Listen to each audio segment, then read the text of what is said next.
بسم اللہ الرحمن الرحیم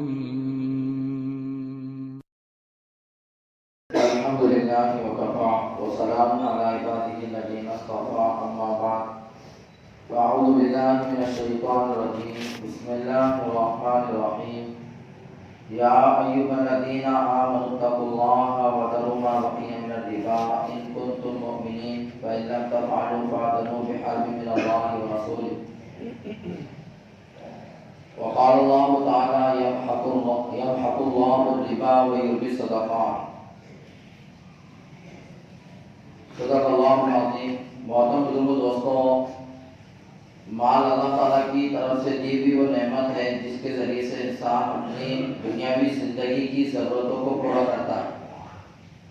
اللہ نے مال کو وہ سبب اور وہ نعمت بنائی ہے کہ جس کے ذریعے آدمی اپنی دنیاوی ضرورتوں کو پورا کرتا ہے، اپنی دنیاوی مسئلوں کو حل کرتا ہے. لیکن اس کا مطلب یہ نہیں کہ اپنی ضرورتوں کو پورا کرنے میں ہم لوگ شریعت کی طرف سے کوئی پابند نہیں ہے، بلکہ اپنی مرضی سے جیسا چاہے ویسا کما لے. تو یہ اس کا مطلب نہیں ہے، بلکہ اللہ اس کے رسول نے ہمیں مال کمانے میں اور مال کمانے کے جو اسباب اور راستے ہیں ان کو اختیار کرنے میں ہم کو اللہ کے رسول نے اور اللہ تعالیٰ نے شریعت نے پابند بنایا ہے. ان پابندیوں میں رہتے ہوئے، شریعت کی ان بتائے ہوئے راستوں پر چلتے ہوئے جائز اور حلال طریقے سے مال کمانے کی شریعت نے ترغیب دی ہے، اور ناجائز اور حرام کاموں سے شریعت نے، اللہ اس کے رسول نے سختی سے منع فرمایا ہے. کیونکہ کل قیامت کے دن ہر ایمان والے کو مال کا حساب دینا ہے، اس سے سوال ہوگا، اس کو جواب دینا ہے کہ مال کہاں سے کمایا اور مال کہاں خرچ کیا. اس کا ہر ایمان والے کو جواب دینا ہے.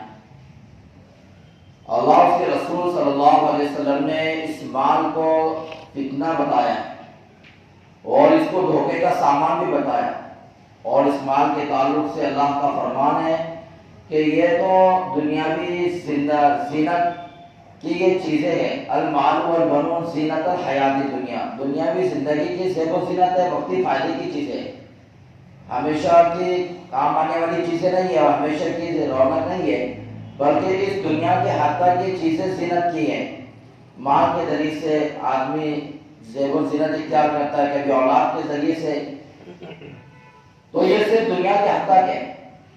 اس کا مطلب یہ بھی نہیں کہ مال دھوکہ ہے اور زیب و زینت کی چیز ہے اور اسی طرح فتنہ ہے تو ہم لوگ اس کو نہ کمائیں، ایسا بھی نہیں ہے. بلکہ شریعت نے خود ہم کو مکلف بنایا، اپنے بیوی بچوں کی پرورش کا مکلف شریعت نے بنایا، لیکن یہ بتا کر اشارہ کر دیا کہ اللہ کے خوف کے ساتھ میں اس کو حاصل کیا جائے.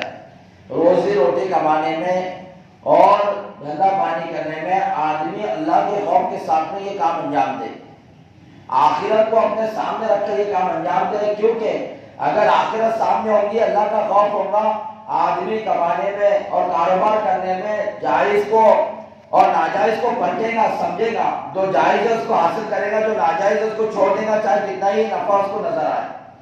لیکن اگر اللہ کا خوف اس کی زندگی میں نہیں ہوگا اور آخرت اور قبر اور حشر کا میدان اس کے سامنے نہیں ہوگا، تو وہ مال کمانے میں پھر جدھر سے بھی مال ہے ادھر سے حاصل کرنے کی کوشش کرے گا.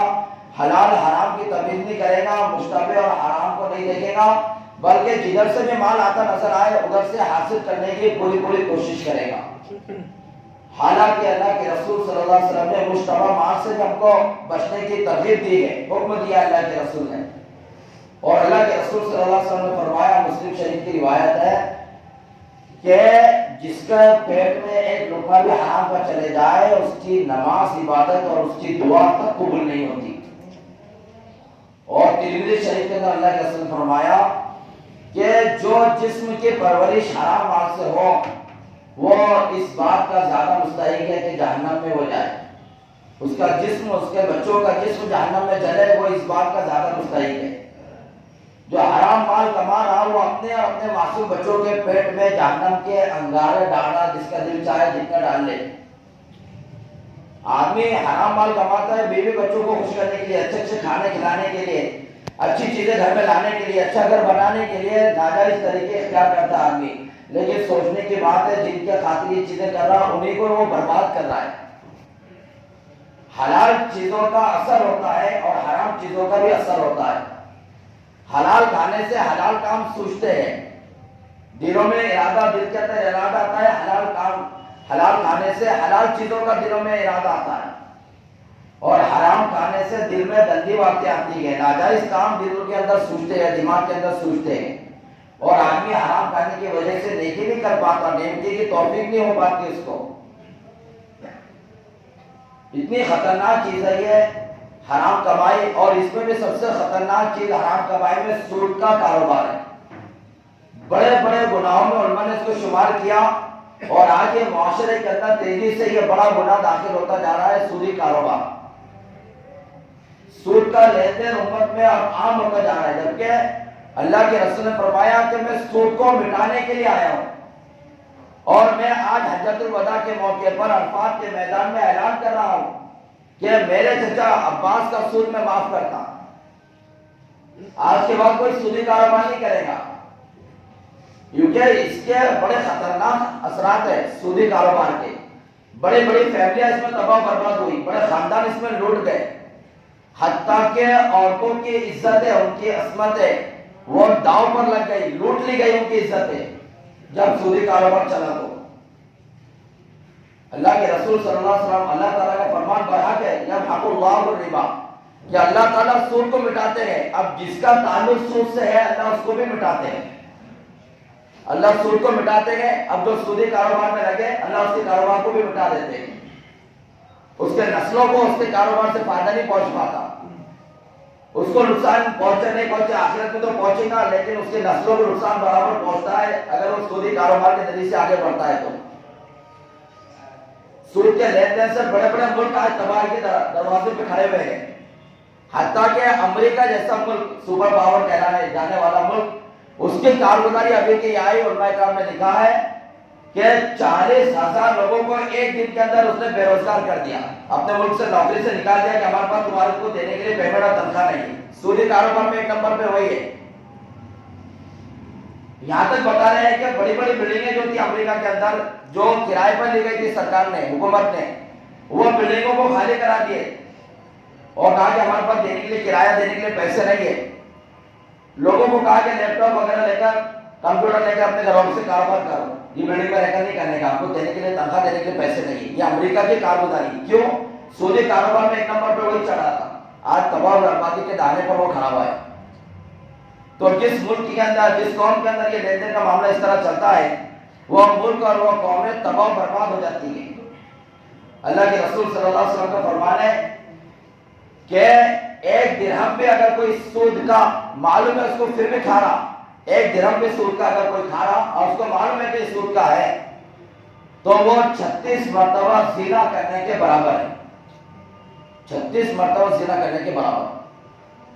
اور ایک روایت میں اللہ کے رسول صلی اللہ علیہ وسلم نے فرمایا کہ جس بستی کے اندر سود کا اور زنا کا رواج عام ہو جاتا ہے، سودی کاروبار، زنا عام ہوتا چلا جاتا ہے، وہ بستی اپنے اوپر اللہ کے عذاب کو واجب کر لیتی ہے، وہ مستحق حلال کر لیتی ہے اللہ کے عذاب کو، وہ مستحق ہو جاتی ہے اللہ کے عذاب کی۔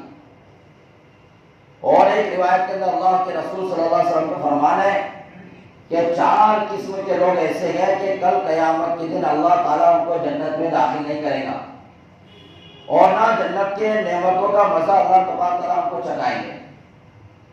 اس کے اندر اللہ کے رسول صلی اللہ علیہ وسلم نے سب سے پہلی بات لکھی، نشے کا عادی، کثرت سے نشہ کرنے والا، اس کی لت پڑ گئی نشے کی، تو پہلی چیز ہے نشے کا عادی، جن کو کل قیامت کے دن اللہ کے رسول صلی اللہ علیہ وسلم، اللہ تبارک و تعالیٰ ان کو جنت میں داخل نہیں کریں گے، اور نہ اس کی نعمتوں کا کوئی مزہ اس کو چکھنے کو ملے گا۔ اور دوسرا فرمایا وہ شخص جو والدین کی نافرمانی کرتا ہے، اور تیسرا وہ شخص جو یتیم کا مال کھاتا ہے، یتیم کو حصہ نہیں دیتا، اس کا مال کو ہڑپ کر لیتا ہے، ناجائز طریقے سے کھا لیتا ہے اس کا مال، اور چوتھا وہ شخص جو سودی کاروبار کرتا ہے۔ سودی کاروبار کے تعلق سے تو اللہ کے رسول نے فرمایا کہ وہ اللہ اس کے رسول سے اعلان جنگ کر رہا، اور قرآن پاک کی آیت کے اندر بھی اللہ تعالیٰ نے صاف طور سے کہا، یا ایھا الذین آمنوا اتقوا اللہ، اے ایمان والو اللہ سے ڈرو، وذروا ما بقی من الربا، اور جو سود کا لین دین ہو گیا، کیونکہ اس زمانے میں صحابہ کے زمانے میں یہ سود کے حرام وغیرہ ہونے کی آیتیں آنے سے پہلے، ان میں زمانی جاہلیت کے اندر ایمان لانے سے پہلے یہ بہت عام تھا مکہ کی زندگی میں، سودی کاروبار بہت عام تھا. تو کہا کہ جو ہو گیا سود کا معاملہ اس کو چھوڑ دو، اس کو معاف کر دو، اس سے توبہ کر لو. وَذَرُوا مَا بَقِيَ مِنَ الرِّبَا، اس کو ہم چھوڑ دو، جو ربا سود کا معاملہ ہو گیا اس کو چھوڑ دو، اب آئندہ مت کرو. اس کے بعد فرمایا ان کنتم مومنین، اگر تم مومن ہے، اپنے آپ کو مسلمان کہتے ہیں، تو اب یہ سودی کاروبار مت کرو. فَإِن لَّمْ تَفْعَلُوا، اگر اس کے بعد بھی تم باز نہیں آتے اور سودی کاروبار کرتے گئے، یہ آیت تمہارے سامنے پڑھی جانے کے بعد، اللہ کا یہ حکم آ جانے کے بعد، تمہیں معلوم ہو جانے کے بعد پھر بھی اگر تم سودی کاروبار کرتے گئے، فَأَذَنُوا بِحَرْبٍ مِّنَ اللَّهِ وَرَسُولِهِ، تو اللہ اس کا رسول سے تم اعلان جنگ کر دے. اب کس کے اندر اتنی طاقت ہے کہ بے اللہ سے اور اس کے رسول سے لڑے گا؟ میرے بھائی بہت بڑی سنگین جرم اور بہت بڑا سنگین گناہ ہے سودی کاروبار. آدمی دنیا کے خاطر، چند پیسوں میں آگے بڑھنے کے خاطر ایک دوسرے کے دوڑ دھوپ کے اندر کہ یہ مجھ سے آگے بڑھا، میں اس سے آگے بڑھ کے بتاتا کون سا کاروبار کروں جس سے جلدی آگے بڑھ جائے، تو وہ سودی لین دین بینکوں سے کرتا، ادھر ادھر سے کرتا، اور آگے بڑھنے کے لیے اور دنیا کمانے کے لیے، دنیا کے عیش و عشرت کے لیے اپنی آخرت کو وہ تباہ و برباد کر رہا ہے. اس لیے مال کمانے میں بہت سوچنے کی ضرورت ہے. مقدر کی روزی اللہ نے ہر ایک کے لکھ رکھی ہے. اب اختیار ہم کو دیا کہ جائز طریقے سے اس روزی کو حاصل کرو یا ناجائز طریقے سے اس کو حاصل کرو، یہ اختیار ہمارے کو اللہ نے دے دیا. روزی تو متعین ہے، اتنی مل کے رہیں گی. اب راستے اللہ نے بتا دیے کہ یہ بھی راستہ ہے، یہ بھی راستہ ہے. حلال طریقے سے بھی وہاں پہنچ سکتے ہیں اور حرام طریقے سے بھی پہنچ سکتے ہیں. اب ہمارے اختیار میں ہے کہ ہم کس طریقے سے اس کو لینا چاہتے ہیں. حضرت علی رضی اللہ تعالیٰ عنہ کے زمانے کا واقعہ آپ لوگوں کو بار بار سنایا میں نے کہ حضرت علی نماز کے بڑے صحابہ میں سب سے زیادہ جاندار نماز ان کی، ہر صحابی کی نماز جاندار، لیکن ان کی نماز سب سے زیادہ جاندار. ان کی نماز پڑھے اور ان کے ران میں سے، مانڈی میں سے تیر کھینچ کر نکال دیا گیا، ان کو پتہ نہیں چلا کیسے نماز ہوگی. تو ظہر اثر کی نماز کا وقت ایک بستی میں چلے گئے. آپ کو لوگ وہاں زیادہ پہچانتے نہیں تھے، مسجد میں جانے لگے، نماز ہو چکی تھی. ابھی اکیلے اپنی نماز پڑھنے کے لیے گئے تو ایک آدمی نے کہا کہ آپ امیر حضرت علی ہے؟ کہا کہ ہاں میں علی ہوں. کہا کہ آپ نماز بڑی لمبی پڑھتے؟ تو کہا کہ ہاں. تو کہا کہ آپ اونٹ کو یہاں پر پاس دو، یہاں کا ماحول خراب ہے، آپ کا اونٹ کوئی بھی چوری کرے گا، میں آپ کے اونٹ کو سنبھالتا ہوں، آپ اطمینان سے نماز پڑھو اندر، میں آپ کے اونٹ کو سنبھالتا ہوں.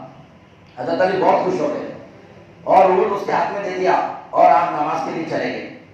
جب آپ کی نماز مکمل ہوئی تو آپ کے دل میں یہ خیال آیا کہ میں یہ میرے پاس جو 60 درہم ہے میں اس کو ہدیہ دے دیتا. وہاں ہدیہ کا رواج بہت عام تھا. تو یہ نیت کی انہوں نے. یہ اونٹ والے نے کیا کیا، جو اونٹ سنبھالا تھا یہ بازار میں چلا گیا اور اس نے 60 درہم کے اندر اونٹ بیچ ڈالا. حضرت علی اس کو ڈھونڈے تو کسی نے کہا کہ یہاں سے اونٹ لے کر ایک آدمی بازار گیا. جب بازار میں گئے تو وہ اونٹ بیچ چکا تھا اور سامنے والے سے 60 درہم وہ حاصل کر رہا تھا. حضرت علی نے اس سے کہا اللہ کے بندے یہ اونٹ تو میرا ہے، تو کیسے بیچ رہا؟ میں نے تو تجھے سنبھالنے کے لیے دیا تھا، میں نماز کے لیے گیا تھا، تو نے کہا تھا میں سنبھالوں گا. کہا کہ یہ اس طرح کی باتیں آپ کو زیبا نہیں دیتی. آپ حضرت علی گئے، نبی کے صحابی گئے، یہ اونٹ میرا ہے، اگر آپ کا ہے تو آپ ثبوت پیش کرو. کہا کہ اللہ کے بندے تیرے میرے علاوہ کوئی نہیں تھا. کہا کہ نہیں آپ کے پاس کوئی گواہ نہیں ہے، یہ اونٹ میرا ہے، آپ میرے اوپر الزام لگاتے. حضرت علی نے کہا کہ ٹھیک ہے. اس بھائی سے کہا کہ بھائی 60 درہم اس کو دے دو، یہ اونٹ آپ لے لو اور مجھے یہ 60 درہم میں میرا اونٹ مجھے واپس کر دو. پھر اس شخص نے جس کو انہیں چوری والا اونٹ بیچا تھا اس نے 60 درہم اس کو دے دیے چور کو، اور حضرت علی نے 60 درہم میں وہ اونٹ خرید لیا. اور وہاں سے چلتے چلتے حضرت علی نے یہ جملہ فرمایا کہ اللہ تبارک و تعالیٰ نے مقدر میں تو 60 درہم تیرے لکھے تھے، اب تیرا اختیار تھا جائز طریقے سے حاصل کر کے ناجائز طریقے سے حاصل کر، تو نے ناجائز طریقے سے 60 درہم حاصل کیا. یہ واقعہ ہمارے لیے عبرت ہے. ہم لوگ سمجھتے ہیں حرام مال نہیں کمائیں گے تو اتنی جلدی آگے نہیں بڑھیں گے. نہیں، مقدر کی روزی مل کے رہیں گی، اختیار ہمارے ہاتھ میں ہے، حلال سے آگے بڑھو یا حرام سے آگے بڑھو. اور یہ بات یاد رکھنا کہ حرام سے اگر آگے بڑھ گئے تو پھر جہنم تو واجب ہی واجب ہے. یہاں تک کہ دیکھو قرآن پاک کی اس آیت میں یہاں تک کا لفظ ہے کہ الذین یاکلون الربا، آگے فرمایا کما یتخبط الشیطان من المس، کہ یہ جب اپنی قبروں سے اٹھیں گے تو ایسے اٹھیں گے جیسے کہ شیطان ان کو بلگا ہوا ہے، لپٹے ہوا ہے شیطان ان کو، اس طرح دیوانے ہو کر اٹھیں گے.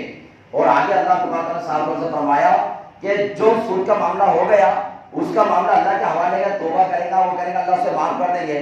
لیکن آئندہ ومن عاد فاولئک اصحاب النار هم فیہا خالدون، اس کے بعد بھی اگر کوئی سود کا لین دین اب کرے گا تو وہ جہنم میں جلے گا، ہمیشہ ہمیشہ کا لفظ ہے۔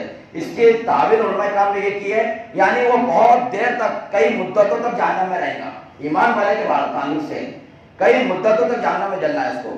اللہ کے رسول نے خواب دیکھا، حضرت سمرہ بن جندب اس کے راوی ہے، خواب کے اندر اللہ کے رسول نے دیکھے کہ انہیں فرشتوں نے لے کر گیا اور ایک نہر ہے، ایک بہت بڑی دریا ہے جو خون کی ہے پوری، اور اس دریا میں ایک آدمی تیر رہا، تیرتے تیرتے جب کنارے پر آتا تو ایک آدمی اس کو بڑے پتھر سے کچل ڈالتا، اس کا خون اس دریا میں بہتا، پھر وہ بیچ دریا کے اندر چلے جاتا، پھر تیرتے تیرتے کنارے پر آنے کی کوشش کرتا، پھر اس کو فرشتہ جو ڈراؤنی شکل کا ہے اس کو پتھر سے مار کر پھر پیچھے کر دیتا۔ اللہ کے رسول فرمایا یہ کون نے کہا کہ یہ سود خور ہے، یہ سودی کاروبار کرنے والا ہے، اور پھر آگے وہ فرشتے نے کہا کہ رسول یہ قیامت تک اس کے ساتھ یہی معاملہ رہے گا۔ اللہ ہم سب کی حفاظت فرمائے۔ دیکھو حالات آتے رہتے کاروبار کے اندر، جیسے بھی حالات چڑھے، لاک ڈاؤن کا زمانہ تھا، مندی کا زمانہ، یہ حالات جو چڑھے تو گناہوں کی روشت ہے، اور حالات آتے رہتے ہیں کاروبار کے اندر، حالت وغیرہ آگے صبر تحمل سے کام لے، اللہ کے اوپر بھروسہ رکھے اور دعا سے کام لے، صبر تحمل دعا اور اللہ کے ذات پر بھروسہ رکھے، یہ ہم سب ایمان والوں کا ہتھیار ہے۔ اور کوئی ناجائز طریقے کی طرف بالکل ہم لوگ نظر نہ کریں کہ اس طریقے سے کمانے گا تو بچوں کو کھانے پینے کو اچھا ملے گا، اس طرف نہ جائے، بلکہ ہم لوگ اپنے جب دیکھیں کہ روزی روٹی کم چڑھی تو اپنے خرچوں کو کم کر لیں، اپنے چوچلے بند کر دیں، اور آرائش اور راحت کی چیزوں کو چھوڑ کر صرف ضرورتیں پوری کرنے میں ہم لوگ لگے رہیں، دوسری چیزوں کی طرف اچھے کپڑے، اچھے پہناؤ، یہ سب نہ توجہ دیتے ہوئے روزی روٹی جب برابر نہیں چڑھی تو اپنے گھر کے خرچوں کو کم کرتے کرتے ہم لوگ چلے، اپنے بچوں کو بھی اس کا عادی بنانے کی کوشش کریں، اور آخرت کے لیے اس دنیا کی زندگی کو قیمتی بنائیں۔ اللہ تعالیٰ ہم کی توفیق